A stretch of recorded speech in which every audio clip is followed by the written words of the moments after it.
Assalamualaikum warahmatullahi wabarakatuh. Selamat pagi anak-anak. Kita bertemu lagi di pembelajaran selanjutnya yaitu di tema 2, subtema yang pertama, pembelajaran 1.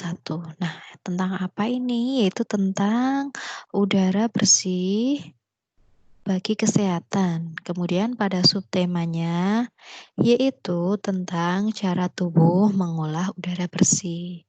Untuk itu anak-anak silakan siapkan bukunya di tema 2. Apabila yang belum mengambil buku silakan nanti segera diambil bukunya dan ditukar tema sebelumnya. Baik, akan Bu Guru tampilkan dalam tayangan video ini untuk materi esensialnya. Anak-anak.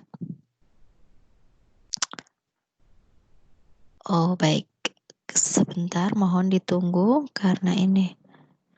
Ya, kita akan berbagi layar. Baik, sedang membuka. Seperti yang sudah Bu Guru sampaikan tadi anak-anak, buku tema LKS meskipun tidak ada tugas dari Bapak Ibu Guru, mohon untuk tetap dipelajari sendiri, terutama pada latihan-latihan soalnya. Kenapa? Untuk memudahkan kalian memahami materi pembelajaran yang sudah diajarkan dan juga untuk menambah wawasan. Selain itu, untuk persiapan menghadapi ujian tengah semester. Jadi anak-anak yang sudah punya buku LKS, itu meski tidak ada tugas untuk mengerjakan, silahkan dikerjakan secara mandiri ya. Seperti itu. Akan Bu Guru tayangkan tayangan PDF. Ya, ini buku tema 2. Baik, ini tentang subtema 1, cara tubuh mengolah udara bersih.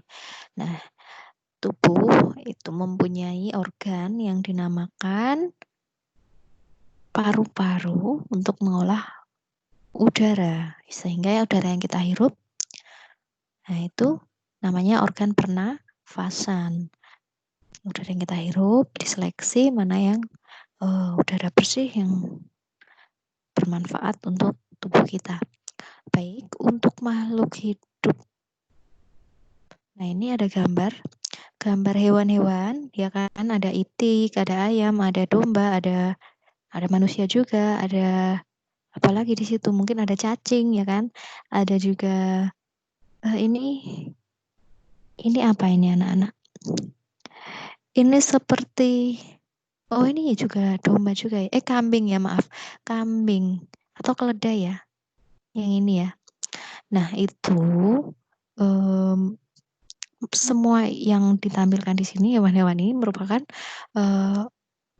berbagai macam makhluk hidup ya. Dengan pengaturan pola pernafasan yang berbeda-beda. Untuk itu kita pelajari. Nah, ini apa saja makhluk hidup yang ada pada gambar di atas sudah kita jawab tadi.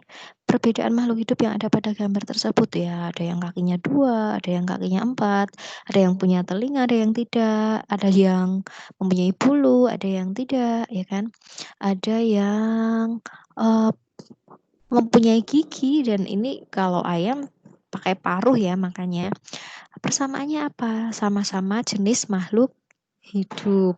Semua makhluk hidup itu membutuhkan oksigen, ya kan jelas. Salah satu ciri makhluk hidup adalah bernafas. Otomatis setiap makhluk hidup itu akan membutuhkan oksigen untuk bernafas. Bagaimana proses pengambilan oksigen oleh makhluk hidup? Proses pengambilan oksigen oleh makhluk hidup ya dengan mengambil oksigen dan mengeluarkan karbon dioksida. Apa yang harus kita lakukan supaya ketersediaan oksigen terjaga? Nah, apakah kalian tahu oksigen itu dihasilkan oleh jenis makhluk hidup juga? Ya, dari proses pembakaran atau proses fotosintesis dia menghasilkan oksigen. Nah, siapa itu? Yaitu tumbuhan hijau ya. Sudah pernah kalian pelajari di kelas 4 ya tentang fotosintesis, cara melakukan supaya ketersediaan oksigen terjaga, ya otomatis kita harus melestarikan alam, melestarikan tumbuhan hijau. Nah, sempat itu salah satu wilayah di Indonesia disebut sebagai paru-paru dunia. Kenapa? Karena di situ terdapat banyak hutan hujan tropis, di mana banyak tumbuhan hijau yang hidup di situ. Nah, itu menghasilkan banyak sekali oksigen. Di mana itu? Tahu? Ada yang tahu? Di daerah Kalimantan ya. Nah, bagaimana tanggung jawab kita terhadap masyarakat dalam menjaga ketersediaan oksigen, ya, menjaga alam tadi, melestarikan alam dan tidak merusak alam, terutama hutan dan pepohonan. Baik, kita lanjut untuk pembelajaran 1. Ini ada kisah cerita tentang Dayu dan ikan hias. Dayu memelihara banyak ikan hias berjenis ikan mas koki. Ikan-ikan hias itu dipelihara dalam sebuah akuarium. Setiap hari Dayu memberi makan ikannya. Dayu juga rutin membersihkan akuarium, lalu mengganti airnya dengan air bersih. Kegiatan itu dilakukan seminggu sekali. Dayu senang melihat ikan-ikan. Dayu memperhatikan saat mulut ikan terbuka dan menutup, seolah ikan selalu menelan air. Dayu bertanya-tanya apa yang dilakukan ikan itu. Nah, ikan ini anak-anak juga termasuk makhluk hidup kan? Ya, tapi berbeda dengan beberapa hewan yang tadi ya. Hewan-hewan tadi itu berarti hewan yang berada di darat, ya kan? Tidak berada di dalam air. Nah, sedangkan ikan itu berada di dalam air. Lalu bagaimana ikan itu memperoleh oksigen? Nah, itu tadi perbedaannya. Dan setiap hewan itu mempunyai sistem pernafasan masing-masing ya anak-anak. Meskipun di dalam air, ikan ini tetap bernafas, tapi dengan alat yang berbeda, ya kan?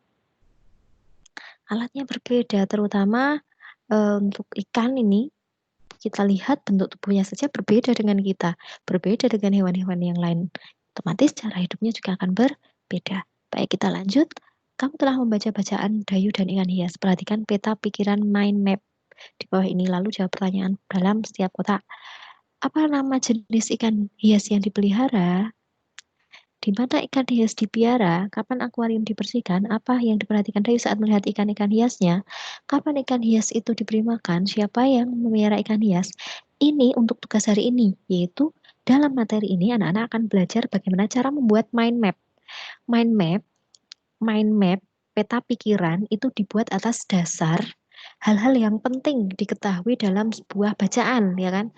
Apa hal-hal yang penting dari sebuah bacaan, informasi yang kita terima otomatis harus mengandung atau bisa menjawab 5 pertanyaan atau 5W1H. 5W1H, 5 pertanyaan dengan what, where, when, was, who. Nah, itu kemudian how. Nah, dalam bahasa Indonesia apa? Dalam mind map itu bisa menjawab 5 pertanyaan, yaitu apa, di mana, siapa, kapan. Nah, itu dan bagaimana atau apa yang harus diperhatikan. Ini contoh kecil membuat mind map, anak-anak belajar tahap awal tentang pembuatan mind map ya. Mind map itu didasari atas beberapa pertanyaan ini ya anak-anak. Apa, di mana, siapa, bagaimana, kapan, ya kan? Nah, ini adalah dasar pembuatan sebuah peta pikiran yang berdasarkan sebuah bacaan. Nah, itu. Nah, ikan-ikan selalu membuka mulut karena apa? Mengambil oksigen tadi. Kamu telah menuliskan pendapatmu. Bacakan pendapatmu secara bergiliran, baik organ pernafasan pada hewan. Nah, silakan ini dibaca anak-anak. Pernafasan pada hewan di halaman 4, 5, dan juga 6 sepertinya sampai halaman 6. Ya, sampai halaman 6 ini ada organ oh maaf, masih berlanjut sampai halaman sedikit macet.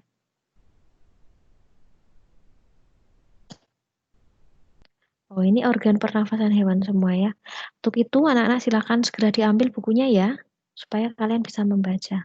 Nah ini, sampai di halaman 11, ini tentang organ pernafasan pada hewan. Terbagi atas 1, 2, 3, 4, 5, 6.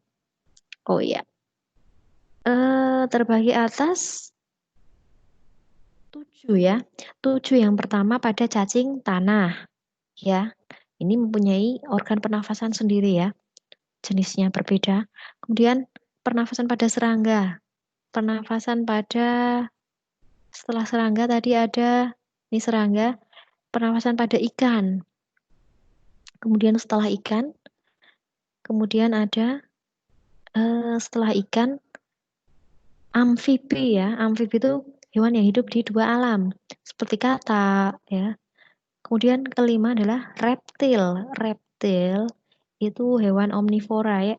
Maaf, hewan karnivora yang memakan hewan yang lain. Nah, ini seperti ular yang di sini ya contohnya ya.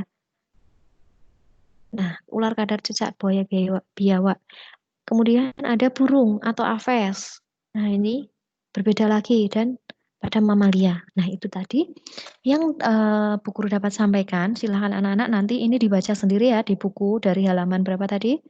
Halaman 4 sampai halaman 11 ya kan. Ada 7 jenis organ pernafasan pada hewan yang berbeda-beda. Kemudian untuk tugas hari ini adalah menjawab ini, berlatih membuat mind map. Mind map di halaman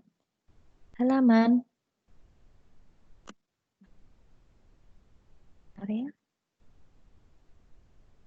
sistemnya error. Di halaman 3 ya anak-anak. Di halaman 3 ini. Nah, ini mind map ya. Tugas membuat mind map di halaman 3. Baik. Untuk itu, silakan anak-anak nanti dikerjakan tugasnya halaman 3 dan juga dibaca pada bacaan 4 sampai dengan 11 karena itu materi yang penting. Maka dari itu silakan setelah ini diambil bukunya dan dibaca dan dilaksanakan tugasnya. Ibu Guru akhiri pembelajaran ini. Ya, kita lanjutkan di waktu berikutnya. Selamat pagi menjelang siang.